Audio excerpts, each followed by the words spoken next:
बिस्मिल्लाहिर्रहमानिर्रहीम। अस्सलाम वालेकुम नाजरीन, मैं हूं आपका होस्ट मोहम्मद उस्मान, आपके अपने चैनल उस्मान फूड सीक्रेट्स के साथ। उम्मीद है आप सब खैरियत से होंगे। अल्लाह करीम आप सबको ऐसे ही हमेशा खुश रखे। नाजरीन, आज की रेसिपी माशाल्लाह से बहुत ही ख़ास रेसिपी है।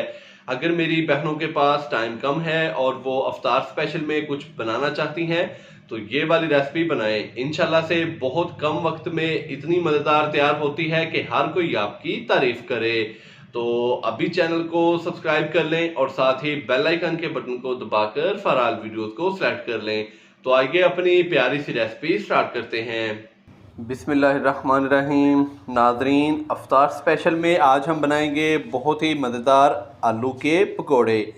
बड़े ही मज़ेदार बनते हैं। तो आइए स्टार्ट करते हैं। तो यहाँ पे सबसे पहले मैंने आधा किलो आलू लिए थे। आलूओं का छिलका उतार के उनको मैंने कद्दूकश कर लिया और उनका जो पानी था वो अच्छी तरह मैंने ड्रेन कर लिया है। तो सबसे पहले मिक्सिंग बाउल के अंदर हम कद्दूकश किए हुए आलू डालेंगे। बिस्मिल्लाहिर्रहमानिर्रहीम।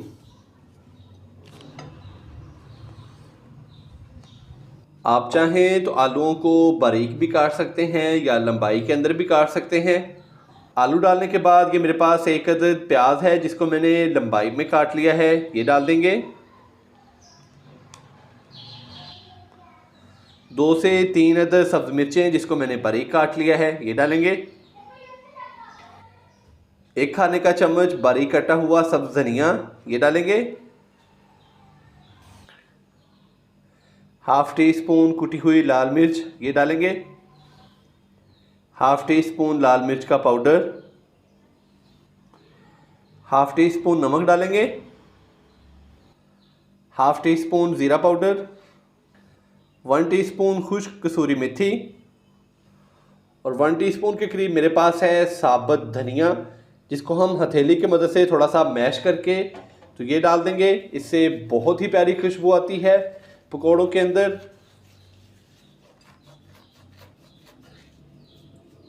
तो सबसे एंड पे हम इसके अंदर बेसन डालेंगे। तो यहाँ पे मैंने तकरीबन 7 से 8 खाने के चम्मच बेसन लिया है। बेसन को अच्छी तरह छान लिया है। तो अभी मैं इसके अंदर तकरीबन 3 से 4 खाने के चम्मच भर के पहले बेसन डालूंगा, फिर हम इसको अच्छे से मिक्स करेंगे। अगर हमें ज़रूरत पड़ी तो फिर हम इसके अंदर बेसन और डालेंगे। बिस्मिल्लाहिर्रहमानिर्रहीम।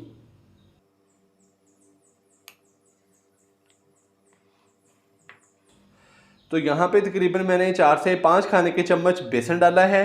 तो अभी हम हाथ की मदद से इसको अच्छे से मिक्स करेंगे और अगर हमें ज़रूरत पड़ी तो फिर हम इसके अंदर बेसन और डालेंगे।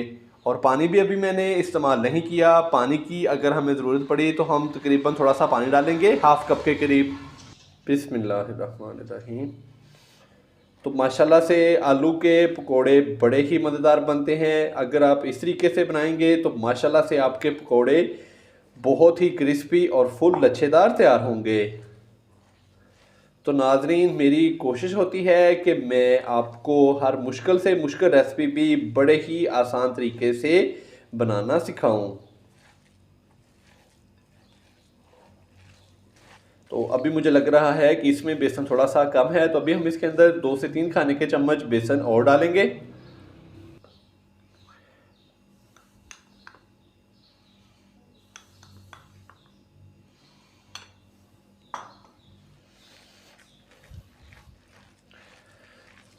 पानी की हमें ज़रूरत नहीं पड़ी क्योंकि आलूओं को मैंने कद्दूकश करके तो पानी के अंदर डीप किया था ताकि ये ब्लैक ना हो।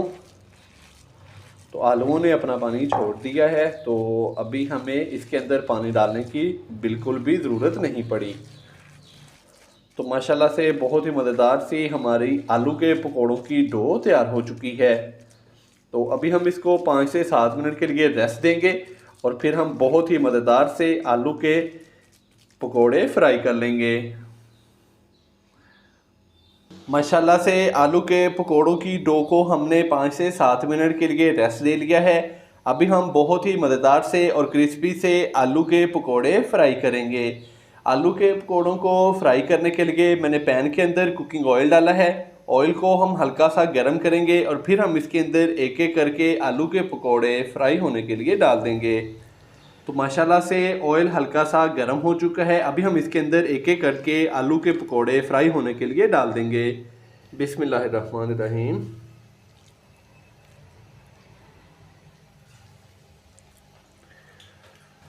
तो अगर किसी दोस्त ने अभी तक चैनल को सब्सक्राइब नहीं किया और आप मज़े मज़े की रेसिपी सीखना चाहते हैं तो अभी चैनल को सब्सक्राइब करके साथ ही बेल आइकन के बटन को दबाकर फॉर ऑल वीडियोस को सिलेक्ट कर लें, ताकि हर रोज़ एक नई आसान और जायके से भरपूर रेसिपी का नोटिफिकेशन आप तक पहुंचता रहे।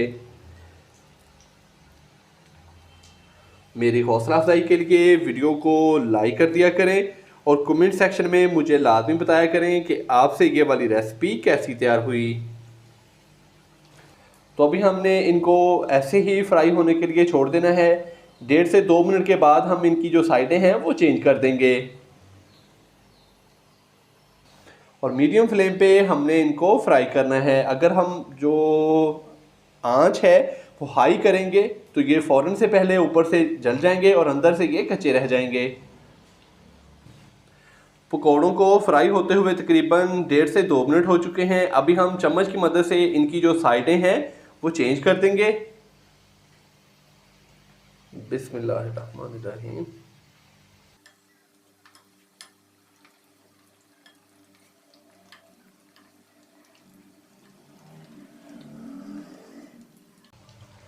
माशाल्लाह से बहुत ही क्रिस्पी और फुल लच्छेदार पकोड़े हमारे तैयार हुए हैं।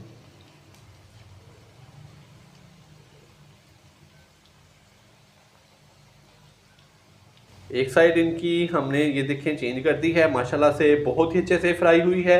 अभी हम दूसरी साइड को भी 2 मिनट के लिए फ्राई होने के लिए छोड़ देंगे। माशाल्लाह से बहुत ही मज़ेदार से और क्रिस्पी से आलू के लच्छेदार पकोड़े हमारे तैयार हो चुके हैं। तो अभी हम इनको निकाल लेते हैं। बिस्मिल्लाहिर्रहमानिर्रहीम। तो हमने तकरीबन इनको 5 से 6 मिनट के लिए मीडियम फ्लेम पे फ्राई किया है। माशाल्लाह से बड़ी ही प्यारी खुशबू आ रही है और इनका कलर भी माशाल्लाह से बहुत ही खूबसूरत हो चुका है।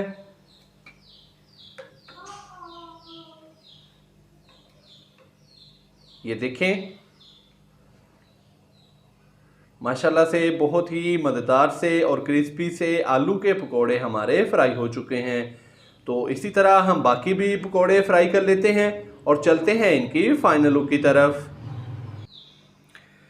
माशाल्लाह अल्हम्दुलिल्लाह हमारी आज की रेसिपी तैयार हो चुकी है।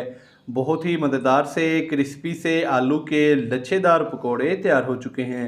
तो नाज़रीन, मैंने बड़े ही आसान तरीके से आपको बड़ी ही शानदार रेसिपी बनाना सिखाई है। आप भी इस रमज़ान में ये वाली रेसिपी बनाएं, माशाल्लाह से सबको बहुत पसंद आएगी। अगर आपको मेरी आज की ये वाली रेसिपी पसंद आई हो तो वीडियो को लाइक कर दें, चैनल को सब्सक्राइब करना मत भूलिएगा। कल एक नई रेसिपी के साथ आपकी खिदमत में हाज़िर होऊंगा। कल तक के लिए इजाज़त दीजिए। अल्लाह हाफिज़।